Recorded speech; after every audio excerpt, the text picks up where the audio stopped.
तर आजच्या या सेक्शनमध्ये आपण इम्पॉर्टंट जे प्रश्न आहेत ते आपण पाहणार आहोत. एखादं लक्षण चालू बंद करणाऱ्या कॅप्सला सारख्या कीजला काय म्हणतात? उत्तर आपल्याला माहित आहे, टॉगल कीज म्हणतात. आपल्या कीबोर्डवर कीबोर्ड दिसतोय याच्यावर अनेक अशा टॉगल कीज आहेत. जसे कॅप्सलॉक आहे, नमलॉक की आहे. तर आपला कीबोर्ड आपण पाहिला असेल तर कीबोर्डवर ज्या दोन कीज असतात, ज्या कीजला कॅप्सलॉक नमलॉक कीज म्हणतात. आपल्याकडं कीबोर्ड हा कीबोर्डचं मी इमेज दाखवतो. कीबोर्ड इमेज लिहिलेलं मी. तर कीबोर्डचं ही इमेज आहे, हे चित्र आहे कीबोर्डचं. इथली जी कीज दिसते हे नमलॉक की आहे, कॅप्सलॉक की ही आहे. पूर्ण स्क्रीनमध्ये दिसेल आपल्याला. तर ही कीबोर्डची नमलॉक की आहे, ही कॅप्सलॉक की आहे. इथे एक की असते, स्क्रोल लॉक नावाची की असते, या ठिकाणी असते. या तिन्ही कीज टॉगल कीज आहेत, कारण नमलॉक ऑन केलं तरच हे नंबर वापरता येतात. नमलॉक जर ऑफ झालं तर नंबर यूज करता येत नाहीत, अदर कीज वापरतात.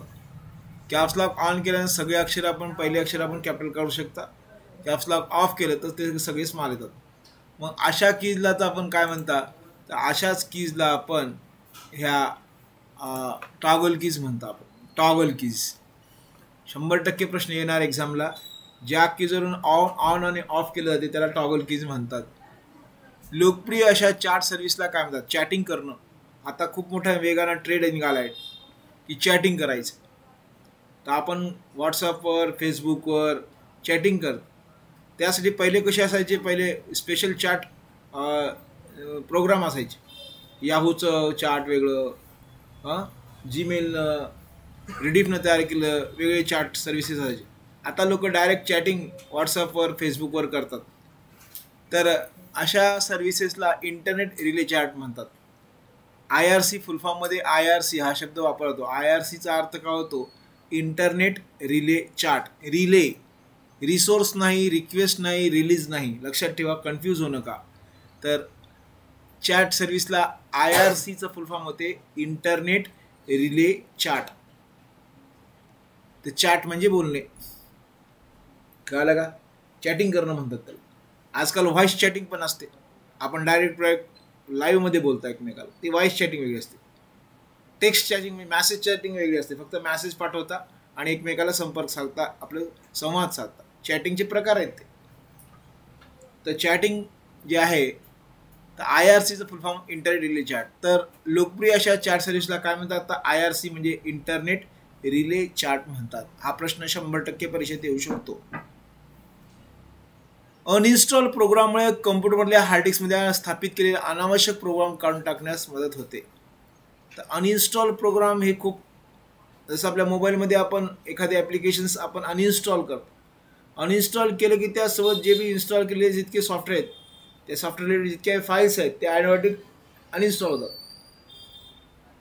तर त्याच्यामुळं जागा पण कमी होते, संगणकातली स्पेस पण कमी होते, अनवॉन्टेड प्रोग्राम पण रिमूव्ह होतात.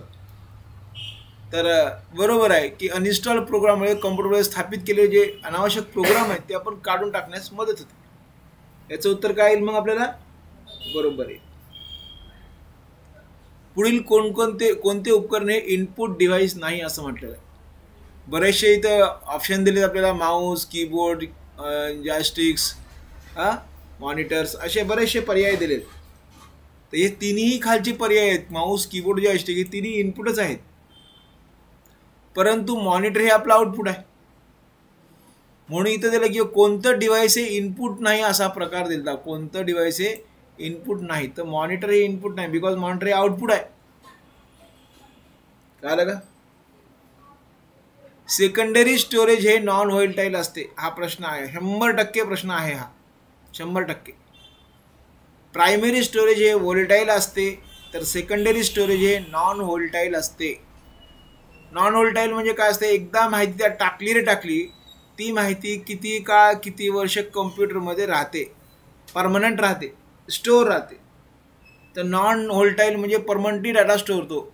अनेक परमनंटमध्ये CD, DVD मध्ये आपण डाटा पण स्टोअर करतात. ही सगळी नॉन व्होलेटाईल स्टोरेज आहेत. व्होलेटाईल, नॉन व्होलेटाईल किंवा त्याला प्रायमरी, सेकंडरी असे शब्द वापरले जातात.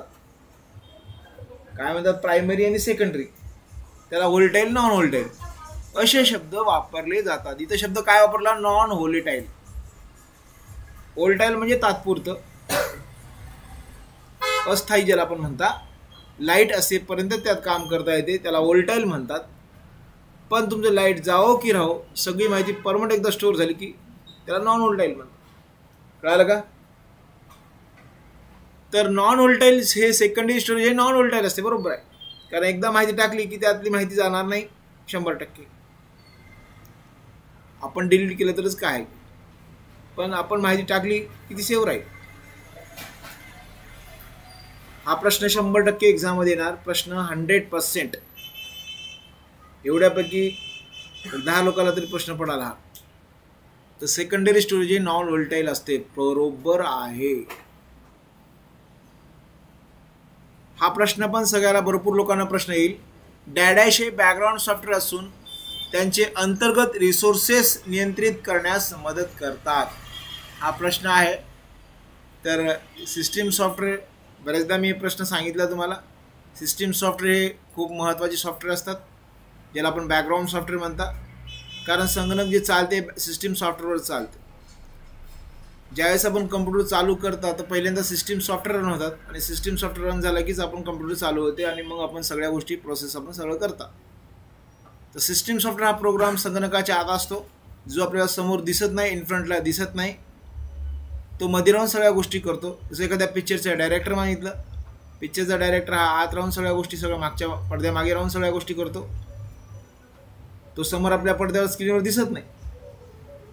तर सिस्टीम सॉफ्टवेअर हे संगणकाच्या आत असते, जे आपल्याला समोर दिसत नाही, पण सगळ्या आत राहून सगळ्या गोष्टी ते काम करते. त्याला सिस्टीम सॉफ्टवेअर म्हणतात. तर हे महत्त्वाचा प्रश्न 100% 5-7 लोकांना, 100% 10-12 लोकांना पण येऊ शकतो. हा प्रश्न पण येणार एक्झामला. फोटो स्कॅन करताना स्कॅनरची लीड न बंद झाल्यास न बंद झाल्यास काय होते? तर स्कॅनचं जे इमेज आहे ते कसा दिसेल आपल्याला? तर पांढरा आणि अस्पष्ट दिसेल.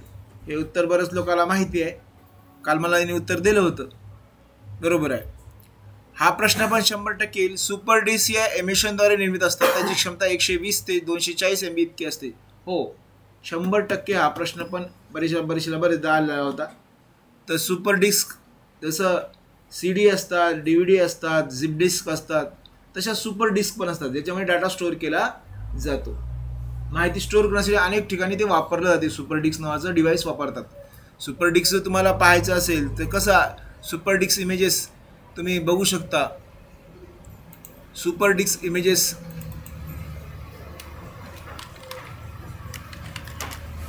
चित्र पाहू शकता. सुपर डिस्क दिवसाला अशा प्रकारचे असतात इमेजेस, जे स्क्रीनवर दिसतात तुम्हाला अशा प्रकारचे. याच्यामध्ये डाटा स्टोअर केला जातो. Lot of data, lot of information यात स्टोअर केली जाते सुपर डिस्कमध्ये. पण याची कॅपॅसिटी आहे, सुपर डिस्कची कॅपॅसिटी आहे. तर दिसायला सुपर डिस्क जे असतात याची कॅपॅसिटी किती आहे? तर याची कॅपॅसिटी 120 MB पासून, MB म्हणजे मेगाबाईट, ते 240 MB पर्यंत इतकी त्याची कॅपॅसिटी असते. त्याच्यापेक्षा जास्त माहिती यात बसणार नाही सुपर डिस्कमध्ये. तर त्याची कॅपॅसिटी आहे सुपर डिस्क, ज्याच्यात डाटा स्टोअर केला जातो. अनेक लोक यूज करतात. त्यानंतरचा प्रश्न आहे 100%, एक 10-20 लोकांना 100% हा प्रश्न येणार. हार्ड डिस्क पॅक हे रिमूव्हल स्टोरेज उपकरण असून प्रचंड माहिती स्टोअर करण्यासाठी याचा वापर केला जातो. तर उत्तर बरोबर आहे, 100% बरोबर आहे. प्रचंड माहिती स्टोअर करण्यासाठी हार्ड डिस्क पॅक्स नावाचे उपकरणं वापरले जातात, डिव्हाइसेस वापरतात. हार्ड डिस्क पॅक्स कसे असतात त्याची इमेज पण बघू शकता तुम्ही. Hard disk pack, HARD, hard disk packs. तर हे तुम्ही बघू शकता. हार्ड डिस्क पॅक दिसायला अशा प्रकारचे. प्रचंड माहिती स्टोअर करण्यासाठी हार्ड डिस्क पॅकचा वापर केला जातो. मोठमोठ्या ठिकाणी जे डेटा स्टोरिंग होते, इन्फॉर्मेशन स्टोअर होतात इंटरनेटवर इकडं तिकडं, तर ते हार्ड डिस्क पॅक्स वापरले जातात. तर हार्ड डिस्क पॅक्स एक प्लॅटर्स असतात वेगळ्या प्रकारचे, एकावर कसं ठेवलेल्या प्लेट असतात सगळं दिसायत आपल्याला. याच्यामध्ये आपला डेटा स्टोअर होत असतो, इन्फॉर्मेशन स्टोअर केले ते. तर प्लॅटर्स असतात ते सगळे, त्याला हार्ड डिस्क पॅक्स म्हणतात. तर लॉट ऑफ डेटा स्टोअर करण्यासाठी हार्ड डिस्क पॅकचा वापर केला जातो. हार्ड डिस्क पॅक्स महत्त्वाचा प्रश्न आहे, 100% प्रश्न पडणार आहे. मी सांगतो हे प्रश्न तुमच्याकडे रेकॉर्ड करून घेवा की प्रचंड माहिती शब्द आला की आपण घ्यायचं हार्ड डिस्क पॅक्स, लॉजिक वापरायचं. याचं उत्तर हार्ड डिस्क पॅक्स आहे. त्यानंतरचा 10वा प्रश्न आपल्याला बघायचा आहे. माहिती मध्ये इन्फॉर्मेशन ॲक्सेस मिळवण्यासाठी, हार्डवेअर सेटिंग बदलण्यासाठी, त्यात साठवलेली माहिती शोधण्यासाठी, ऑनलाईन हेल्प मिळवण्यासाठी, कम्प्युटर शटडाऊन करण्यासाठी, या सगळ्या प्रोसेस आपण एका बटनावरून करता, ते म्हणजे स्टार्ट बटनावरून करता. कारण या सगळ्या गोष्टी स्टार्टवरूनच असतात. स्टार्टला शटडाऊन करणं, स्टार्टवर हेल्प घेणं, सर्च करणं, हार्डवेअर सेटिंग बदलणं, सगळं या स्टार्ट बटनावरून करता येते. म्हणून याचं मी मागच्या वेळेस सांगितलं, हा प्रश्न येणार, तर याचं 100% उत्तर स्टार्ट बटन आहे. स्टार नेटवर्कमध्ये अनेक छोटे छोटे नेटवर्क प्रिफर्ड डिव्हाइसेस एका सेंट्रल युनिटला जोडलेले असतात. स्टार नेटवर्क जे आहे, आपण नेटवर्किंगबद्दल माहिती पाहत होतो. तर नेटवर्क म्हणजे जाळं, स्टार, रिंग, तर हायरार्किकल्स, हे सगळे नेटवर्कचे प्रकार आहेत. तर स्टार नेटवर्क कसं, ज्यावेळेस आपण एखाद्या स्टार नेटवर्क जर तुम्ही बघला तर कशा प्रकारचं असते की अशा प्रकारचे नेटवर्क असते. हे स्टार नेटवर्कची चित्र दिसते आपल्याला इथं या ठिकाणी. या स्टार नेटवर्कमध्ये अनेक छोटे छोटे संगणक एका मुख्य संगणकाला जोडलेले आहेत. याला सर्व्हर म्हणतात. तर हे सर्व्हर आहे आणि बाकी सगळे हे क्लायंट आहेत. तर एका मुख्य संगणकाला जोडले गेलेले आहेत. तर हे स्टार नेटवर्कमध्ये असं असते. नेटवर्क म्हणजे रचना, आपल्याला नेटवर्क, आपण कामाचं जाळं ज्याला आपण म्हणतात, जाळं नेटवर्क. तर माहिती आदान प्रदान, कम्युनिकेशन होते ते नेटवर्कद्वारे होते. जितकं नेटवर्क मोठं तितकं मोठे कामं करता येतात. तर स्टार नेटवर्क, बस नेटवर्क, रिंग नेटवर्क, हे सगळे नेटवर्क आहेत. आणि जे जे लोक आपल्याला पाहिजे तसे नेटवर्क स्थापतात आपल्या ठिकाणी, आपल्या कामासाठी वेगवेगळ्या प्रकारचे नेटवर्क लोक यूज करतात. ज्यांना जसं चांगलं वाटेल तसं ते नेटवर्क वापरतात. तर हे स्टार नेटवर्क आहे. प्रश्न असा होता या नेटवर्कबद्दलचा की स्टार नेटवर्कमध्ये अनेक छोटे कॉम्प्युटर एका प्रिफर्ड डिव्हाइसला, एका सेंट्रल युनिटशी जोडलेले असतात. हो, बघला आता आपण की अनेक छोटे छोटे संगणक मुख्य प्रिफरेलला जोडले गेलेले आहेत. हे सगळं स्टार नेटवर्कमध्ये असते. हा प्रश्न परीक्षेत 100% येऊ शकतो. कॉम्प्युटर सुरू करणं किंवा सुरू करणं याला बूटिंग म्हणतात. हा तर प्रश्न आपल्याला बरेचदा आपण सोडवलेला आहे, माहिती पण आहे, लक्षात पण आहे, काही टेन्शन नाही या गोष्टीचं. तर कम्प्युटरमधला मायक्रो प्रोसेसरचे पायाभूत 2 कंपोनंट असतात. तर मायक्रो प्रोसेसर्स जो पाहिलेला असेल आपण, मायक्रो कम्प्युटरमधला सर्वात महत्त्वाचा कम्प्युटर आपल्याला पार्ट आहे तो म्हणजे मायक्रो प्रोसेसर. तर मायक्रो प्रोसेसर हा दिसायला अशा प्रकार असतो, कम्प्युटरमध्ये असतो, चीफ असते, मायक्रो प्रोसेसर चीफ असते, दिसायला अशा प्रकारची असते मायक्रो प्रोसेसर्स. याच्यात 1000 ऑफ ICs असतात, बारीक बारीक. तर इंटेल कंपनी सध्या मायक्रो प्रोसेसर तयार करण्यामध्ये आघाडीवर आहे. आता बरेचसे मायक्रो प्रोसेसर आहे, रायझन नावाचं पण आलेलं आहे प्रोसेसर्स, रायझन नावाचं प्रोसेसर आहे. अनेक प्रोसेसर आता मार्केटमध्ये आहेत, पण सध्या इंटेल ही कंपनी सर्वात मायक्रो प्रोसेसर तयार करण्यामध्ये आघाडीवर आहे. तर हे प्रोसेसर असते. प्रोसेसरचं काम आहे क्रिया करणं, प्रक्रिया करणं, प्रोसेसिंग करणं. प्रत्येक गोष्टीची प्रोसेसिंग या प्रोसेसरद्वारे केली जाते. तर प्रोसेसर हे खूप महत्त्वाचं आहे, ज्याला ब्रेन म्हणतो आपण संगणकाचं. तर हा जो प्रोसेसर 2 भागामध्ये विभागलेला आहे.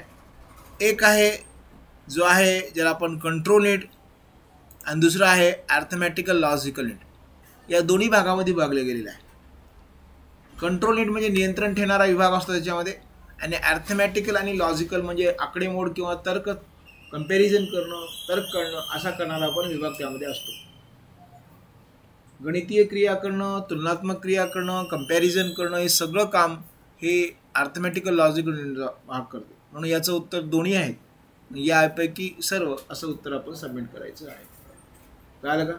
हे दोन्ही आहेत, कंट्रोल बी आहे आणि अर्थमॅटिकल लॉजिकल युनिट पण आहे. हे दोन्ही महत्त्वाचे उत्तर आहेत. हा प्रश्न 100% येऊ शकतो परीक्षेमध्ये. लिहून घ्या, रेकॉर्ड करून ठेवा. हा प्रश्न पण येऊ शकतो की डॅडॅश हे सर्वात जलद गतीने वाढणाऱ्यापैकी इंटरनेट ॲप्लिकेशन आहे शॉपिंग, ज्याला आपण ई कॉमर्स म्हणता. आज ई कॉमर्स हे जगात वेगानं वाढलेलं आहे, कारण त्यात शॉपिंग आहे. माणसाला आज शॉपिंग करायला खूप आवड, खरेदी करणं, विक्री करणं. तर जलद गतीने वाढणारं आपले इंटरनेट ॲप्लिकेशन काय आहे, तर शॉपिंग आहे. कळालं का? डॅडॅश हा 2 किंवा अधिक मित्रांमध्ये थेट जिवंत लाईव्ह कम्युनिकेशन उपलब्ध करतो. इन्स्टंट मेसेजिंग 100% प्रश्न येणार हा. डॅडॅश हा 2 किंवा अधिक मित्रांमध्ये थेट जिवंत असे कम्युनिकेशन उपलब्ध करून देतो. इन्स्टंट मेसेजिंग, ताबडतोब, इमिडिएटली. जसं आपण व्हॉट्सअपवर, फेसबुकवर इमिडिएटली लाईव्ह टेलिकास्ट दाबलं की म्हणून आपण लाईव्ह टेलिकास्ट मेसेज पाठवतात, आणि आज बघो न बघो त्याला मेसेज गेला म्हणजे गेलाच. ज्यावेळेस त्याला इंटरनेट चालू करेल त्याला खटकन मेसेज जाईल. इन्स्टंट म्हणजे ताबडतोब. तर इन्स्टंट मेसेजिंग हा प्रकार सर्वात म्हणजे महत्त्वाचा आहे. 2 मित्रांना जिवंत असं लाईव्ह टेलिकम्युनिकेशन आपण करू शकता. हा प्रश्न येऊ शकतो. विंडोज ऑपरेटिंग सिस्टीममध्ये स्क्रीनवर कोणत्याही भागात ॲक्सेस मिळण्यास सर्वात सोपा मार्ग कोणता आहे? तर माऊस आहे. इझिली आपण कुठेही माऊसनंच फिरता आहे ना. तर माऊस हा सर्वात महत्त्वाचा इझी पार्ट आहे, जी आपण स्क्रीनवर कुठल्याही भागात ॲक्सेस करण्यासाठी माऊसचा वापर करता. अँटीव्हायरस प्रोग्राम हे व्हायरस किंवा प्रोग्राम आक्रमणापासून संगणकाचा बचाव करतात. याचं उत्तर बरोबर आहे. Virus it is a very dangerous program. कम्प्युटरमध्ये व्हायरस गेला, आपला संगणक स्लो काम करणं, हँग होणं, अनेक तांत्रिक अडचणी येणं, फाईल करप्ट होणं, अशा प्रकार घडत असतात. मग या अँटीव्हायरस प्रोग्राम हे काय करतात, आपल्या संगणकाला, आपल्या कम्प्युटरला जे प्रोग्राम्स आहेत आपल्या कम्प्युटरमध्ये, त्या प्रोग्रामला वाचवण्यासाठी त्या अँटीव्हायरस नावाचे प्रोग्राम यूज केले जातात. म्हणजे प्रोग्रामच्या आक्रमणापासून कम्प्युटरचा बचाव करण्यासाठी कोणते प्रोग्राम असतात? अँटीव्हायरस प्रोग्राम असतात. याचं उत्तर बरोबर आहे. समजलं का? एक्सप्लेन करून सांगतो की व्हायरस काय असतात, अँटीव्हायरस काय असतात. तर हे सगळ्यांना महत्त्वाचं काम आहे. जसं शरीरामध्ये आपल्या व्हायरस गेला तर बिमार पडता, गोळ्या खाता, औषधं खाता, टॅबलेट खाता, अँटीव्हायरस आहेत ते, आणि ते खाल्लं की आपल्या तब्येत चांगली होते, रिपेअर होता. तसं कम्प्युटरमध्ये सुद्धा व्हायरस गेले तर व्हायरसला काढण्यासाठी अँटीव्हायरस असतात. अँटीव्हायरस प्रोग्राम जर असेल समजा आपल्या कम्प्युटरमध्ये, तर व्हायरसला तो येऊ देत नाही. तो सांगतो की बा असा असा व्हायरस येतोय, तुम्हाला तो पाहिजे का? ॲक्सेप्ट आणि रिजेक्ट करणं हे तुमचं काम आहे. ॲक्सेप्ट तर केला तर तुमच्या कम्प्युटरमध्ये एंटर होईल, रिजेक्ट केला तर तो बाहेर जाईल, फेकला जाईल. तर हा प्रश्न येऊ शकतो एक्झाममध्ये. डिव्हाइस ड्रायव्हर्स हे विशेष प्रोग्राम असून इनपुट आणि आउटपुट डिव्हाइस उरलेल्या कम्प्युटर सिस्टीमशी कम्युनिकेट करण्यास मदत करतात. 100% बरोबर आहे. हा प्रश्न एक्झाममध्ये येऊ शकतो 100%. ही क्वेश्चन बँक आहे, जी 100%. काही तर प्रश्न 10 प्रश्न तर आरामात येते एवढ्या प्रश्नामधले. तर डिव्हाइस ड्रायव्हर्स हे विशेष प्रोग्राम असून इनपुट आणि आउटपुट डिव्हाइस उपकरणाला जोडण्याचं, कम्युनिकेट करण्यास मदत करतात. तर कम्प्युटरमध्ये हा कीबोर्ड आहे आणि हा CPU आहे समजा. तर कीबोर्डची माहिती CPU मध्ये बदलली, CPU कडून माहिती कीबोर्डकडे आली. हे सगळं कम्युनिकेशन चाललं आहे. हे सगळं डिव्हाइस ड्रायव्हर्स काम करते. दोघांमध्ये सुसंवाद साधून देण्याचं काम कोण करते? डिव्हाइस ड्रायव्हर नावाचे प्रोग्राम करतात, आहे ना. आता कान आहे आपलं, हे कानाचे ड्रायव्हर आपल्या डोक्यात आहेत, है ना. तोंडाचे ड्रायव्हर पण बोलण्याचे पण ड्रायव्हर आहेत आपल्याकडे डोक्यामध्ये. ज्यास कानातून माहिती ऐकतात, माहिती जाते आपल्या डोक्याकडे जाते, डोकं विचार करते, सांगते, उत्तर दे बुवा म्हणते. हे ड्रायव्हर आहेत सगळे आपले. लगेच आपल्या तोंडातून आपण उत्तर फटाफट देतात. हे आपलं उत्तर आपण डिव्हाइस ड्रायव्हर्स आहेत सगळे. आपल्या मेमरीमध्ये, आपल्या डोक्यामध्ये स्टोअर आहेत. प्रत्येक भागाचे ड्रायव्हर्स आपल्या डोक्यामध्ये स्टोअर्स आहेत, ड्रायव्हर्स. अनेक लोकांना कान आहे पण ऐकूच येत नाही म्हणतात. त्याचे ड्रायव्हर्स गेले, कनेक्शन कटलं त्याचं, आहे की नाही. या कानाचे ड्रायव्हर गेले डोक्यातनं की ते ऐकू येत नाही, बहिर आहे म्हणतात. ड्रायव्हर्स, माणसाचे ड्रायव्हर गेले देणे शक्य नाही. संगणकाचे ड्रायव्हर गेले तर आपण लोड करू शकतो. Drivers are a very specialize program. तो त्या भागाला चालवण्याचं काम करतो, ड्रायव्हर्स. कमी प्रकाशात वादा उपयुक्त असलेल्या वेब कॅमेराला कोणते लाईट असतात? 100% याचं की वेब कॅमेराला कोणते लाईट असतात? LED लाईट असतात. आपल्याकडं LED लाईट असतात बारीक.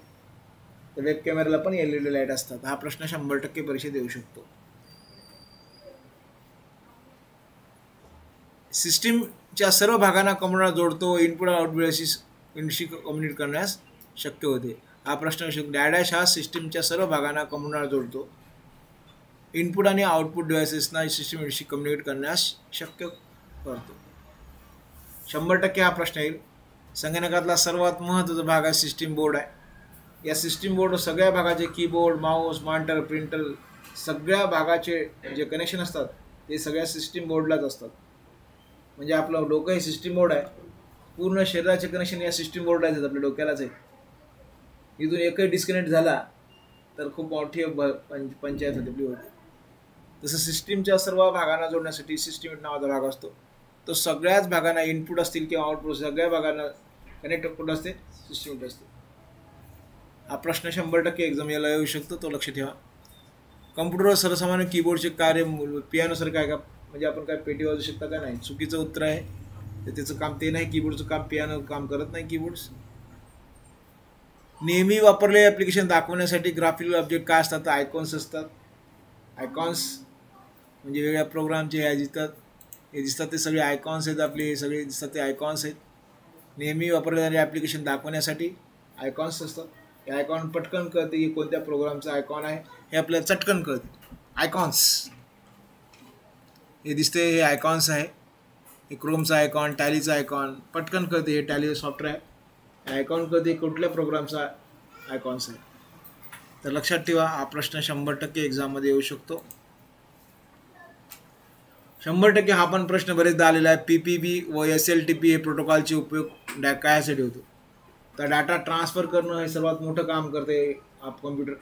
माहिती ट्रान्सफर करणं, एका ठिकाणी दुसऱ्या ठिकाणी ट्रान्सफर करण्याचं काम करते. हे दोन्ही प्रोटोकॉल्स आहेत. PPP point two point protocols ज्याला आपण म्हणतात, हे प्रोटोकॉलचा प्रकार आहे. SLTP नावाचा एक प्रोटोकॉल असतो.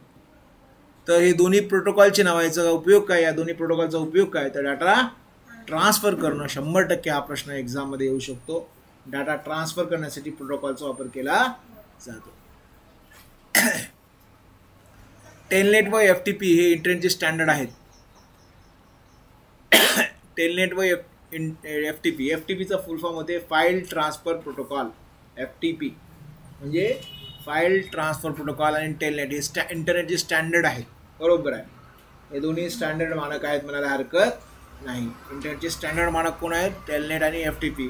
फाईल ट्रान्सफर प्रोटोकॉल आणि टेलनेट हे दोन्ही इंटरनेटचे स्टँडर्ड मानक आहेत. याचं उत्तर बरोबर आहे. मायक्रोप्रोसेसरचे चिपचे प्रकार कसे कसे आहेत? हा पण प्रश्न परीक्षेत येऊ शकतो. तर CISC आणि RISC हे दोन्हीही मायक्रोप्रोसेसरचेच प्रकार, चिपचे प्रकार आहेत. CISC complex instruction set computer chip, RISC reduce instruction set computer chip. हे दोन्हीही चिपचे प्रकार आहेत, मायक्रोप्रोसेसर चिपचे प्रकार आहेत.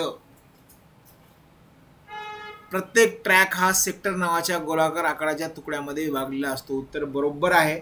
हा प्रश्न परीक्षेत 100% येऊ शकतो. तर प्रत्येक ट्रॅक हा सेक्टर नावाच्या गोलाकार आकाराच्या तुकड्यामध्येच विभागलेला असतो. 100% हा प्रश्न येणार म्हणजे येणार.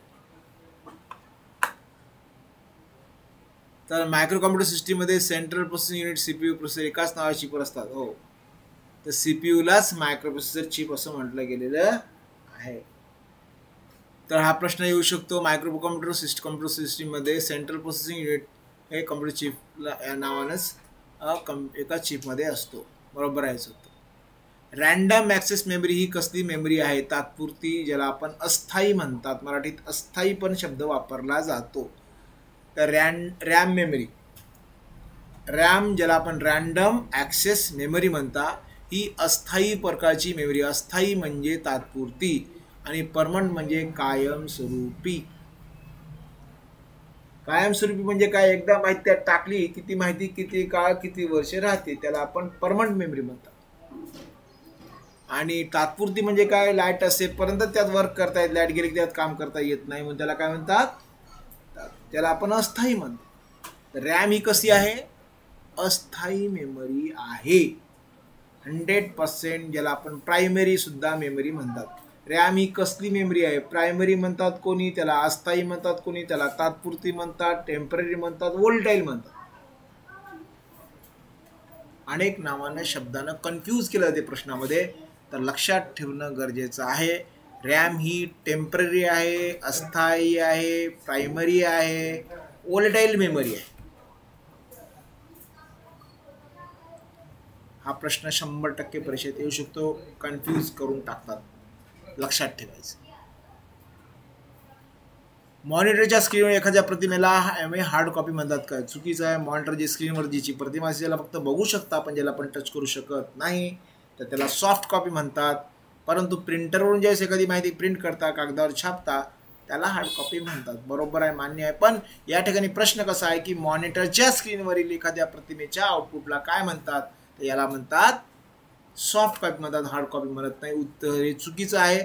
पण याचं चूक लक्षात ठेवायचं, हे चुकीचं उत्तर आहे. हार्ड कॉपी म्हणत नाही, तर त्याला काय म्हणतात? Soft copy. डॅडॅश हे प्रकाश संवेदनशील पेनसारखं उपकरण असते, लाईट पेन असते. हा प्रश्न 100% परीक्षेत येऊ शकतो. डॅडॅश हे प्रकाश संवेदनशील सारखं उपकरण कोणतं आहे? तर ते आहे लाईट पेन. थोडं लॉजिक वापरायचं. लाईट पेन प्रकाश संवेदनशील पेनसारखं उपकरण काय आहे? तर ते लाईट पेन म्हणा. जॉयस्टिक नाही, टच स्क्रीन नाही, काय नाही, लाईट पेन व्हायचं उत्तर सबमिट करायचं. RICSचं फुल फॉर्म मी आता सांगितलं. जे RICS म्हणजे रिड्यूस इन्स्ट्रक्शन सेट कम्प्युटर फुल फॉर्म आहे. मायक्रोप्रोसेसरची चिपचे 2 प्रकार आहेत, RICS आणि CISC. असं डेटा आणि प्रोग्राम स्टोअर करण्यासाठी कायचा वापर होतो? तर फाईल्सचा वापर. हे आपल्याला माहितीच आहे उत्तर. RICSचं फुल फॉर्म, ISPचं full form internet relay service provider. Internet service provider. ISPचं फुल फॉर्म काय आहे? Internet service provider. जे इंटरनेटला सर्व्हिस प्रोव्हाइड करतात त्याला इंटरनेट सर्व्हिस प्रोव्हायडर असं म्हटलं गेलेलं आहे. पुढे दिलेलं कोणतं सर्च इंजिन्स आहे? तर गुगल, अल्टाविस्टा या तिन्ही आहेत. म्हणून हे सगळं लोकप्रिय जे सर्च इंजिन्स म्हणजे शोध घेणारे जे पोर्टल आहेत त्याच्यावर माहिती शोध घेतली जाते, त्याला इंजिन्स म्हणतात. सर्च इंजिन शब्द वापरला गेलेला आहे. तर लोकप्रिय सर्च इंजिन्स कोणते आहेत? तर याहू आहे, अल्टाविस्टा आहे, गुगल आहे. तिन्ही बी आहेत. म्हणून याचं उत्तर यापैकी सर्व आपण घ्यायचं आहे. एखाद्या स्टोरेज युनिटची क्षमता सर्वसाधारणमध्ये बाईट्स मोजली जाते. हो, तर आपल्या कॉम्प्युटरची जी माहिती आपण जी क्षमता आपण माहिती स्टोअर करता ते बाईट्समध्ये, किलोबाईट्समध्ये, मेगाबाईट्समध्ये, गिगाबाईट्समध्ये डाटा स्टोअर केला जातो. म्हणजे माहिती मोजण्याचं माप आहे. संगणकामध्ये माहिती जी स्टोअर केली जाते क्षमता ही कायात मोजली जाते, तर बाईट्समध्ये मोजली जाते, मीटरमध्ये मोजत नाहीत. तर बरेचदा असा प्रश्न येऊ शकतो. तर एखाद्या स्टोरेज युनिटची क्षमता ही सर्वसाधारणमध्ये मीटरमध्ये मोजतात असा प्रश्न येऊ शकतो. चुकीचा प्रश्न आहे. बाईट्समध्येच मोजली जाते. उत्तर बरोबर आहे, बाईट्समध्ये मोजली जाते. रॅम मधला टाकलेला डेटा फक्त केवळ पॉवर चालू असेपर्यंत तिथे राहतो. अस्थायी आहे. लाईट असेपर्यंत ते काम करते, लाईट गेली त्यात काम करता येत नाही, है ना. तर उत्तर हे घ्यायचं. रॅममध्ये साठलेला डेटा फक्त केवळ पॉवर चालू असेपर्यंतच राहतो. पॉवर चालू केलं बंद होत म्हणजे ते नंतर राहत नाही. ट्रबल शूटिंग प्रोग्राम हे हार्डवेअर सॉफ्टवेअर या दोघांमधील समस्या ओळखते आणि ते शक्यता सुधारण्याचं काम करते. हो, याचं उत्तर ट्रबल शूटिंग प्रोग्राम हे बरोबर आहे. ज्याला आपण तक्रार निवारण कार्यक्रम म्हणतात. संगणकामध्ये तक्रार निवारण कार्यक्रम असतात ज्याचं कामच आहे की एखादा प्रॉब्लेम आला, कशामुळे आला, कुठून जनरेट झाला, कुठली फाईल करप्ट झाली, हे सगळ्या गोष्टी शोधते, समस्या ओळखते, आपल्याला सांगते की अशा या घटनेमुळं असं असं झालं आपलं. आपण ते लॉजिक वापरून ते सगळं रिपेअर करतात. तर ट्रबल शूटिंग प्रोग्राम हे असेच असतात की दोघांमधल्या समस्या ओळखते आणि ते सुधारण्याचा प्रयत्न करते. याचं उत्तर बरोबर आहे. 100% प्रश्न परीक्षेत येऊ शकतो. F1 पासून ते F12च्या कीला फंक्शन कीज म्हणतात. हे तुम्हाला येते, त्याच्याबद्दल काही वादच नाही. B2C, C2C आणि B2B हे कशाचे प्रकार आहेत? सगळे ई कॉमर्सचे प्रकार आहेत. याबद्दल मागे आपण चर्चा केलेली आहे. B2B म्हणजे बिझनेस टू बिझनेस, C2C म्हणजे कन्झ्युमर टू कन्झ्युमर आणि B2B म्हणजे बिझनेस टू बिझनेस, B2C म्हणजे बिझनेस टू कन्झ्युमर, है ना. B2C, B2B आणि C2C हे सर्व ई कॉमर्सचे प्रकार आहेत. रिमोव्हल स्टोरेज उपकरण असून प्रचंड माहिती म्हणले, पण मागेच प्रश्न होता हार्ड डिस्क फॅक्सचं उत्तर आहे प्रचंड माहिती स्टोअर करण्यासाठी काय वापर होतो? हार्ड डिस्क पॅक साफ होतो. बायनरी सिस्टीममध्ये फक्त 2 अंक असतात, हां, एक तर 0 आणि दुसरं 1. तर बायनरी टू टेस्ट नंबरिंग डेटा सूचना इलेक्ट्रॉनिक रीतीने दाखवल्या जातात. त्याचं उत्तर बरोबर आहे. बायनरी सिस्टीममध्ये 2 अंक आहे, 0 आणि 1. हे दोन्ही 2 संख्यांना रिप्रेझेंट करते बायनरी नंबर्स, 0 अँड 1. यालाच बायनरी सिस्टीम म्हणतात. बायनरी सिस्टीम ही फक्त 2 अंकावरच आधारलेली आहे, 0 अँड 1. कळलं का? पुढील कोणते उपकरण हे पॉइंटिंग डिव्हाइस नाही? पॉइंटिंग डिव्हाइस माऊस आहे, टचस्क्रीन आहे, जॉयस्टिक आहे, कीबोर्ड नाही. कीबोर्ड आपण डाटा एंट्री करता. कीबोर्ड काय पॉइंटिंगचं काम करत नाही. कीबोर्ड हा इनपुट आहे, मान्य आहे, पण पॉइंटिंग डिव्हाइस नाही. कळालं का? पॉइंटिंगचं काम फक्त माऊस, टचस्क्रीन आणि जॉयस्टिक्स हे तिन्ही उपकरणं पॉइंटिंग डिव्हाइस आहेत. फक्त कीबोर्ड हे पॉइंटिंग डिव्हाइस नाही. डिजिटलपासून ॲनालॉगमध्ये रूपांतर करण्याच्या प्रक्रियेला काय म्हणतात? तर मॉड्युलेशन म्हणतात. हा प्रश्न 100% परीक्षेत बरेचदा आलेला आहे. डिजिटलमधून ॲनालॉगमध्ये रूपांतर करण्याच्या प्रक्रियेला काय म्हणतात? तर मॉड्युलेशन म्हणतात. काय म्हणतात? मॉड्युलेशन. मॉड्युलेशन आणि डिमॉड्युलेशन या 2 शब्दापासून मोडेम नावाचा शब्द तयार झालेला आहे. मोडेम, MODEM नावाचा शब्द आहे. आता आपल्याकडे मोडेम नावाचा एक भाग आहे जो आपल्या कोणत्यात पांढरा डब्बा ठेवलेला आहे, तो मोडेम नावाचा भाग आहे. मोडेम काय काम करते? मॉड्युलेशन आणि डिमॉड्युलेशनचं काम करते. ॲनालॉगमधली माहिती डिजिटलमध्ये कन्वर्ट करणं, डिजिटलमधली माहिती ॲनालॉगमध्ये करणं, या दोन्हीचं कामं चालते असं. तर इथं प्रश्न असा आहे की डिजिटलमधून ॲनालॉगमध्ये रूपांतर करण्याच्या प्रक्रियेला काय म्हणतात? ते म्हणतात मॉड्युलेशन. जसं आता मोबाईलमध्ये आपण बोलता, मोबाईलमध्ये आपल्याला नंबर टाईप करता, 9423626901 असा नंबर टाईप करतात, म्हणजे डिजिट प्रेस करतात. आणि ज्यावेळेस नंबर लागतो, कनेक्ट होतो, मग आपण बोलायला लागतं, म्हणजे ॲनालॉग्समध्ये बोलायला लागतं. ॲनालॉग्स, ॲनालॉग टू डिजिटल अशी प्रक्रिया चालते आपल्या टेलिकम्युनिकेशनमध्ये. चालते ना? पहिले नंबरच प्रेस करता आणि मगच काय होते, ते बोलायला लागतं, ॲनालॉग्स बोलतात, है ना? ॲनालॉग म्हणजे आवाज असतो आपला, ॲनालॉग्स. तर डिजिटलमधून ॲनालॉगमध्ये रूपांतर करण्याच्या प्रक्रिया काय म्हणतात? मॉड्युलेशन हा शब्द वापरला जातो. मॉड्युलेशन्स. ह्या ऑपरेटिंग सिस्टीममध्ये कशात ग्राफिकल इंटरफेस नसतो? तर सर्वात जुनी OS आहे डॉस नावाची, MS-DOS नावाची आहे. ही सर्वात जुनी ऑपरेटिंग सिस्टीम आहे आणि त्याच्यामध्ये ग्राफिकल यूज इंटरफेस नव्हतं. ती कॅरेक्टर बेस्ड ऑपरेटिंग सिस्टीम होती. याच्यामध्ये प्रत्येक गोष्ट टाईप करायला लागत होती. पण आता येणाऱ्या जितक्याही ऑपरेटिंग सिस्टीम आहेत ते सगळ्या ग्राफिकल युजर आहेत. GUI बेस्ड म्हणायला हरकत नाही त्याला आपण. तर विंडोज 95, macOS, लिनक्स ह्या सगळ्या ग्राफिकली आहेत, बेस्ड आहेत. कारण माणसाला चित्र कळतात. आता मोबाईल दिसतोय आपल्याला, तर मोबाईलमध्ये सगळे चित्र दाखवलेत. आड्याना माणसाला दिलं, समजा कॅमेराने फोटो काढ म्हणलं तर चित्रावर क्लिक करते, लगेच फोटो काढते. त्याला काही सांगायची गरज नाही, चित्रावरून सगळं कळते, कारण ग्राफिक्स वापरलं गेलेलं याच्यात. जुना जो मोबाईल दिलं तुम्हाला, कॉन्टॅक्ट सेव्ह कर म्हणलं, तुम्हाला 10 मिनिट लागेल सेव्ह कर, कळणारच नाही कसं सेव्ह करायचं, कारण त्यात ग्राफिकल युजर नाहीच, सगळं बटनावर करले आपण. तसं जुने जे कॉम्प्युटर होते त्याच्यामध्ये जी ऑपरेटिंग सिस्टीम होती ती डॉस नावाची होती, ज्याला आपण DOS म्हणतात, डिस्क ऑपरेटिंग सिस्टीम म्हणतात. ती कॅरेक्टर बेस्ड होती. त्याला एखादी फाईल ओपन करायची, त्याला कमांड लिहावं लागत होती, अशी फाईल ओपन कर बुवा, या फाईलची लिस्ट दाखव बुवा, असं टाईप करावं लागत होतं. पण आता सगळ्या OS जे आहेत हे सगळ्या ग्राफिकली आहेत. सगळं काही चित्रानं कळते आपल्याला. कट, कॉपी, पेस्ट पटकन कळते. लहान पोराला सांगितलं हे कट होय, कॉपी होय, पेस्ट होय, हे मिनिमाइज, लहान होते, मोठं होते, क्लोज नाही, एक दाबले क्लोज होते, सगळं चित्रानं दाखवलं गेलं. ग्राफिक्सचा वापर केला आहे, म्हणून तर सगळं सोपं झालं. ग्राफिक म्हणजे ज्याच्यामध्ये वक्र, तिक्र, चौकोन, त्रिकोण सगळ्याचा वापर केला, त्याला ग्राफिक्स म्हणतात. ग्राफिक्स. तर कशात ग्राफिकल इंटरफेस नाही? तर डॉसमध्ये नाही, बाकी सगळ्यामध्ये ऑपरेटिंग सिस्टीममध्ये आहे. कम्युनिकेशन सिस्टीममध्ये इलेक्ट्रॉनिक सिस्टीमपासून एका ठिकाणून दुसऱ्या ठिकाणी डेटा पाठवला जातो. हो, बरोबर आहे. तर एका ठिकाणून दुसऱ्या ठिकाणी माहिती पाठवण्याचं काम कम्युनिकेशन सिस्टीममध्ये चालते. इन्स्टंट मेसेजिंगमुळे पुढे कोणती गोष्ट करता येते? रिअल टाईममध्ये आढळणाऱ्या संवाद एकाच वेळी अनेक दळणवळण कम्युनिकेट. हा प्रश्न 100% परीक्षेत येते की इन्स्टंट मेसेजिंगमुळे कोणती गोष्ट घडते? तर रिअल टाईम म्हणजे त्या क्षणी आपल्याला एकाच वेळी अनेक लोकांशी आपल्याला माहिती कम्युनिकेट करता येते. याचं उत्तर हे आहे. तर इन्स्टंट मेसेजिंगमुळे ताबडतोब रिअल टाईम म्हणजे त्या क्षणीच आपण त्यांना इमिडिएटली आपण कम्युनिकेट करू शकता, माहिती संवाद करू शकता. टच सरफेस हे पॉइंटिंग उपकरण आहे. हो, बरोबर आहे, कारण टच सरफेस आपल्या लॅपटॉपवर आपण टच स्क्रीनवर फिरता इकडं तिकडं, तर टच सरफेस हे पॉइंटिंग उपकरण आहे. हा प्रश्न 100% परीक्षेत येऊ शकतो. डॅडॅश म्हणजे प्रक्रिया न झालेलं वास्तव वेळ, 100% हा प्रश्न येऊ शकतो.